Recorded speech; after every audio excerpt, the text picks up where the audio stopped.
Olá pessoal, tudo bem? Vamos dar início aqui ao tema 2. A gente vai continuar falando sobre atividade agrícola. Hoje, neste mesmo vídeo, nós teremos o tema 2 e o tema 3, por conta que o conteúdo ele é relacionado e é mais resumido. Então, vamos lá. De acordo com a OCDE e de acordo com a FAO, que são grupos que trabalham junto com a Organização das Nações Unidas, a ONU, que buscam a paz mundial, o desenvolvimento socioeconômico do mundo também, existem 12% de terras agrícolas no mundo. De todas as terras, 12% é voltado para a produção agrícola. 12%. E por que são apenas 12%? E isso está ainda distribuído de forma irregular. A exemplo, no Brasil, Estados Unidos que é o maior produtor agrícola e pecuário mundial, o Brasil não está longe disso também. Já em outros territórios há uma baixa produção. A exemplo, no Japão, onde que as terras destinadas para a agricultura são menores, por conta que o espaço urbanizado ele é maior. Ou no continente africano, que há uma enorme porção de terra, porém o desenvolvimento econômico é baixo, fazendo com que haja uma produção agrícola mais reduzida. As atividades agrícolas, agora aqui embaixo, tá bom? As atividades agrícolas podem ser classificadas de acordo com diversos fatores, como o destino da produção, se essa produção ela é para o consumo próprio ou para comercialização, de acordo com a técnica utilizada para essa produção, ou seja, de como se realiza essa produção, se essa produção ela é feita de forma tradicional, ou seja, simples, com a pá, com a enxada, ou se ela é uma atividade moderna, com utilização de máquinas, fertilizantes, agrotóxicos, sementes transgênicas. Tipo de propriedade onde são desenvolvidas essas produções, se é uma propriedade familiar, ou seja, um conjunto de pessoas da mesma família e parentes próximos ou até amigos, ou se ela é uma atividade industrial, onde que as indústrias elas acabam dominando o mercado agrícola. A exemplo da agroindústria que a gente vai falar bem mais para frente. Vamos lá, prosseguindo. Agricultura familiar. Então, como o nome já diz, é bem sugestivo, é realizado por um grupo de famílias, parentes, próximos e amigos, pessoas de uma mesma comunidade. Sobre a agricultura familiar, nós teremos uma baixa produção, porque a utilização das técnicas elas serão rudimentares, ou seja, serão simples. É a pá, a enxada, a foice, a semente colocada com mãos, as pessoas vão lá, abrem um buraquinho, coloca lá a semente, tudo isso, tudo de forma simples. Essa é a produção agrícola familiar. A produção agrícola familiar, geralmente, ela é para subsistência. O que é subsistência? É o autoconsumo. É somente para essa comunidade consumir. Se caso sobre, que geralmente sobra, isso acaba sendo destinado para o mercado local. Por exemplo, se tem uma família que produz, um grupo de famílias, vamos dizer assim, que produz alface em Ribeirão Pires, e no caso sobre alface, e geralmente sempre sobra, essa sobra ela é destinada para as feiras, é destinada para os supermercados. Então isso é o que caracteriza a agricultura familiar. Boa parte do nosso território ele é abastecido pela agricultura familiar. Então aquilo que você compra, seu pai, sua mãe compra na feira, no supermercado, geralmente é a sobra da produção familiar. E tudo isso geralmente é feito de forma manual, de forma simples. Nem trabalho assalariado é, ou seja, não tem empregados de fora. É somente as pessoas da mesma comunidade que realizam essa produção agrícola. A agricultura industrial, diferente da familiar, a agricultura industrial, a gente vai ter aqui a utilização de uma monocultura. O que seria a monocultura? É somente uma produção. Só um detalhezinho que faltou, na agricultura familiar nós temos uma policultura. O que é policultura? Policultura é quando a gente utiliza uma mesma porção de terra para poder produzir laranja, alface, batata, cenoura, couve, beterraba. Isso é uma policultura, ou seja, muitos, muitas culturas dentro de uma mesma porção de terra. Já na agricultura industrial, nós temos uma monocultura, que é uma produção apenas única. Numa grande, extensa porção de terra, nós teremos somente a produção de laranja, ou somente uma produção de batata, ou somente o café, ou a soja, que é muito produzida no nosso território nacional, principalmente na região do Centro-Oeste. A agricultura industrial, então, nós teremos uma monocultura, uma grande produção agrícola, gigantesca produção agrícola. E geralmente essas terras elas são em porções maiores, que nós conhecemos como latifúndios, tá bom? Existem latifúndios, as médias porções de terra e os minifúndios. Os minifúndios e as médias produções de terra geralmente são destinados à agricultura familiar. Já os latifúndios, que são gigantescas porções de terra, fica mais para a agricultura industrial. Na agricultura industrial, então, nós teremos uma grande produção por conta que o trabalho ele é mecanizado. Nós utilizamos as máquinas, fertilizantes, agrotóxicos para poder matar as pragas, bichinho da laranja, da goiaba e assim por diante. A máquina ela produz uma larga escala, enquanto, por exemplo, nós precisamos para uma tonelada de arroz, nós precisamos de 100 trabalhadores. Para essa mesma tonelada de arroz, eu preciso de 1 ou 2 máquinas no máximo. Então é muito mais vantajoso o trabalho com as máquinas do que o trabalho com as pessoas, porque as máquinas produzem muito mais. E essas máquinas elas estão voltadas para o trabalho da agricultura industrial. Então a agricultura familiar, a utilização de trabalhadores manuais e ferramentas simples. A agricultura industrial, a utilização de máquinas e uma grande produção agrícola. Geralmente essa agricultura industrial ela acaba também compondo uma parte do consumo interno nacional. Os grandes supermercados, açaí, atacadão da vida, onde que tem muita produção agrícola, nós temos aí boa parte sendo abastecida pela agricultura industrial. E também essa agricultura industrial ela é voltada para o mercado externo, ou seja, Brasil utiliza da agricultura industrial para vender para países como China, países europeus, até o próprio Estados Unidos, tá bom? A gente utiliza essa agricultura industrial, onde que geralmente essas frutas elas são melhores, frutas, legumes, verduras. Ela é voltada para o mercado internacional, principalmente. Deixa eu ver aqui se tem mais alguma coisa para poder comentar. E no caso que nem eu falei, a maior produção agrícola do território nacional é a produção de soja. No Brasil, a nossa maior produção é de soja. Temos também a laranja, temos também o café, a cana, mas a maior produção nossa é de soja. Deixa eu ver aqui. Acho que por enquanto neste slide aqui é só. Prosseguindo aqui então.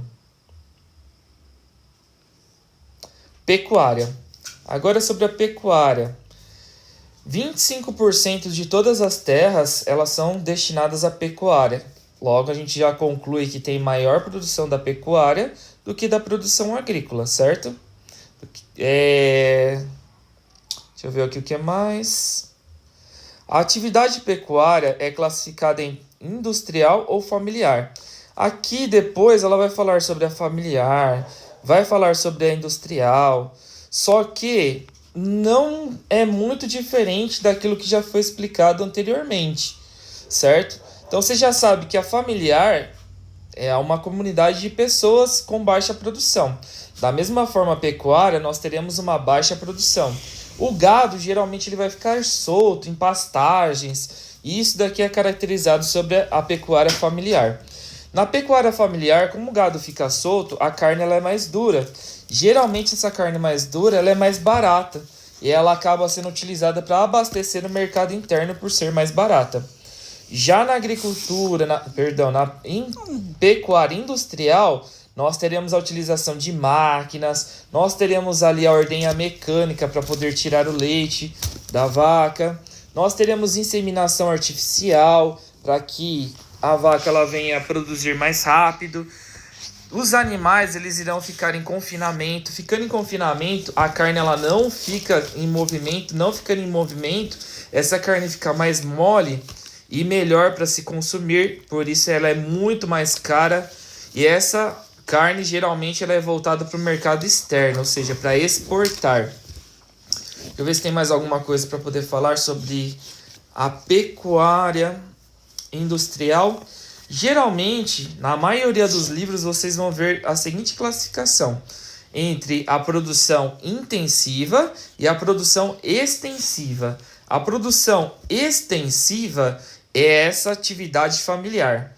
A produção intensiva, sempre lembra disso, é intenso, muito, grande, gigante. Então a produção intensiva é atividade industrial, geralmente voltada para o mercado externo, tá bom? Só que o livro de vocês chama de atividade industrial, mas na maioria dos livros você vai ver atividade intensiva e atividade extensiva. Ok, minha gente? Deixa eu ver se tem mais alguma coisa aqui para a gente poder concluir o raciocínio. Sobre o confinamento aqui, é algo até tipo legal, se não fosse trágico, comentar sobre a produção de galinhas. Não sei se você já viu ou teve conhecimento, já assistiu algum vídeo. As galinhas elas ficam em confinamento e fica-se tipo ligado várias luzes para que tenha a sensação que é dia constantemente. Não se apaga as luzes para as galinhas não dormirem.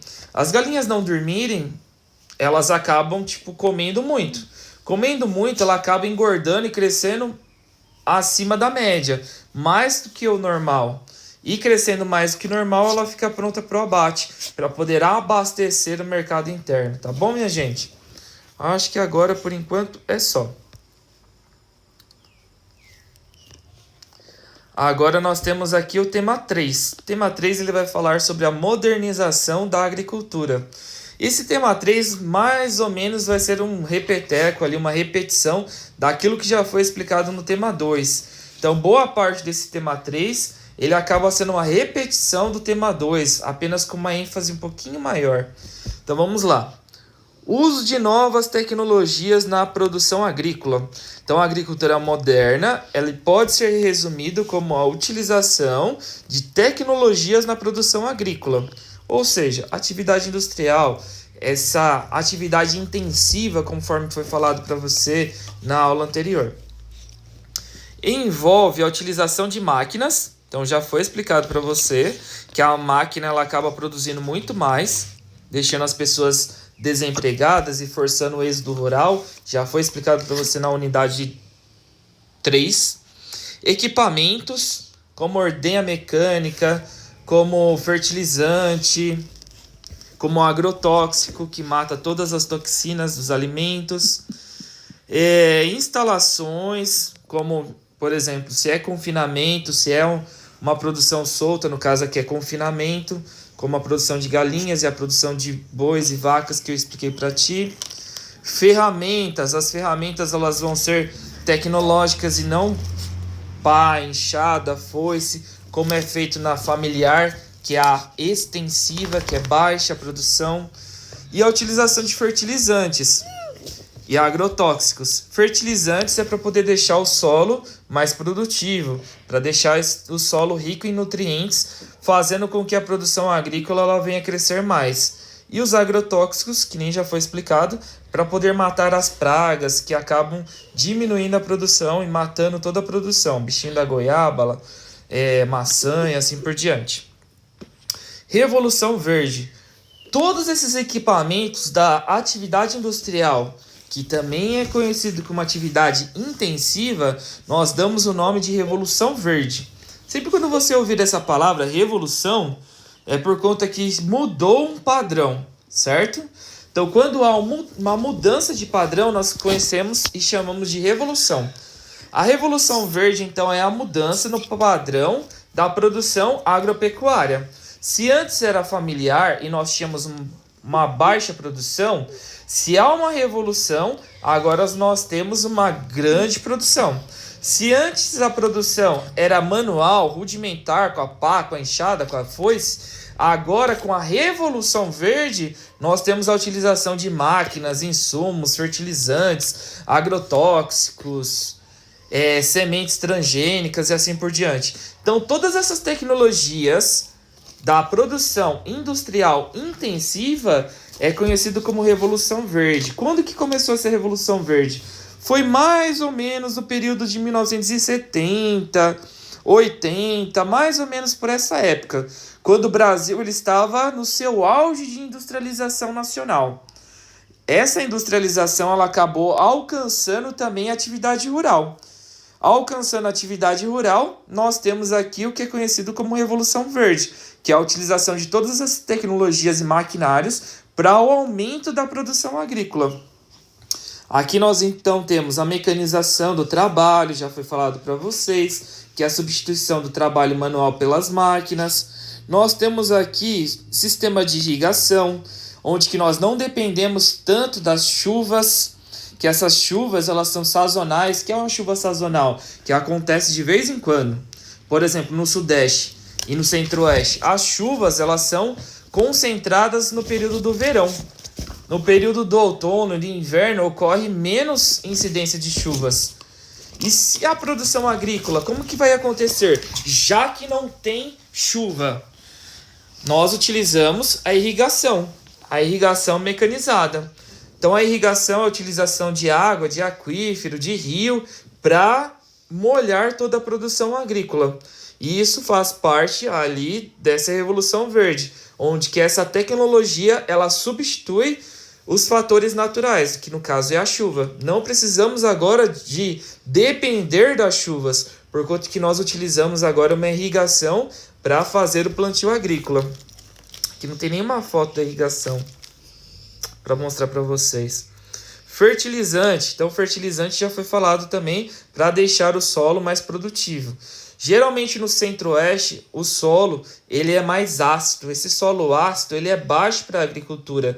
Então, há muitas vezes a utilização de fertilizantes, de calagem, que é a produção de calcário para jogar sobre o solo, para deixar esse solo fértil. Então, tudo isso daqui é para deixar o solo fértil, bom para fazer plantio agrícola. Nós temos aqui a utilização dos agrotóxicos, que já foi falado aqui várias vezes para vocês. Aqui no caso nós temos a foto, onde que passa aqueles aviões, sabe, lançando produtos. Esses produtos são os agrotóxicos, para poder matar todas as pragas da lavoura. E as sementes transgênicas, que eu vou falar um pouquinho mais aqui no próximo slide. Nós temos também a agroindústria. É uma pena que não tem nenhum texto explicando um pouquinho mais sobre a agroindústria no livro de vocês. Mas, de modo geral, o que é a agroindústria? É a fusão da agricultura com a indústria. O que é essa fusão? Por exemplo, lata de conserva, lata de milho, lata de ervilha, a seleta, que é a mistura da ervilha com milho e a batata. É a calabresa, é a salsicha, é a linguiça, que são os embutidos. Então nós temos ali um trabalho pecuário e um trabalho agrícola ligado a uma indústria. Principais indústrias que trabalham com essa agroindústria, que é a fusão da agropecuária com o trabalho industrial. Nós temos a Aurora, Sadia, Perdigão. Essas indústrias geralmente elas ficam concentradas mais no sul do Brasil, principalmente nos estados do Paraná e de Santa Catarina. Nós temos uma forte atividade da agroindústria. Beleza, minha gente? É a agropecuária ligado com a indústria. Agora, as sementes transgênicas. Semente transgênica, minha gente, tem gente que apoia, tem gente que odeia. As pessoas que apoiam, elas falam que a semente transgênica, ela pode dar um up aí para os alimentos. Por exemplo, laranja. Qual que é a vitamina da laranja? Vitamina C. Com a semente modificada, a semente transgênica é uma semente modificada. Nós podemos agora inserir na laranja uma vitamina D, uma vitamina E, uma vitamina K, para que essa laranja ela fique meio que turbinada. Isso é algo bom, professor, porque tem gente que acha ruim isso. Porque a semente transgênica, sabe-se pouco ainda sobre ela. E pode ser que a semente transgênica, a utilização dela, venha causar câncer futuramente. Há estudos já voltados para isso, que a semente transgênica futuramente pode ser algo ruim, causando câncer, por conta que ela tem uma modificação genética, ou seja, há uma alteração química da sua propriedade. Essa alteração química pode ser cancerígena. Outro fator também que Tem muitas indústrias que têm o monopólio dessas sementes transgênicas, ou seja, essa semente não é modificada por um processo industrial? Sim, tecnológico. Todas as pessoas têm acesso para fazer essa mutação genética? Não. Então, somente pessoas, indústrias, corporações gigantescas possuem dinheiro suficiente para fazer essa mutação. Pode ser que futuramente, somente com a utilização das sementes transgênicas, porque melhora a qualidade de vida das pessoas, por conta que aumenta as vitaminas, esses produtos venham a se tornar mais caros, por conta que quem é que vai controlar o preço dos produtos, dos alimentos? Quem é que faz a semente transgênica? Já aquele produtor rural, aquele simples, sabe? Que faz trabalhinho lá manual, trabalho familiar, ele não vai ter dinheiro para comprar a semente transgênica. Então, se a semente transgênica se tornar um padrão mundial, os produtos eles se tornarão mais caros e ainda vai aumentar essa diferença entre o trabalhador familiar que ganha pouquinho e o trabalhador industrial que ganha muitão. Ok, minha gente? Aí tá todos os mitos e consequências que podem ocorrer com a utilização das sementes transgênicas. Aqui você tem um texto que serve de apoio para ti. Eu não marquei esse texto, mas faça a leitura e faça a marcação do texto aqui também, tá bom? Não se esqueçam de fazer a marcação do texto. Mais uma vez falando para vocês, futuramente nós teremos outra avaliação. Faça a sua avaliação de acordo com a marcação dos textos. Dá um mega trabalho fazer isso daqui para vocês, ó. Parece simples, mas não é. Fazer essas marcações aqui que eu coloquei para vocês dá um baita de um trabalho. Então, por favor, marque todo o seu texto de acordo com o que eu marquei aqui no vídeo, para que quando você venha fazer a sua atividade, a próxima, a futura, você venha fazer a sua atividade de acordo com essas marcações dos textos e não venha pesquisar qualquer coisa na internet, colocando coisas que não tem nada a ver com aquilo que eu perguntei. Tá bom, minha gente? Fique na guarda aí do PDF que eu irei criar ainda, que vai ter ali a atividade respectiva da aula de hoje, do tema 2 e tema 3. Um abraço e até mais.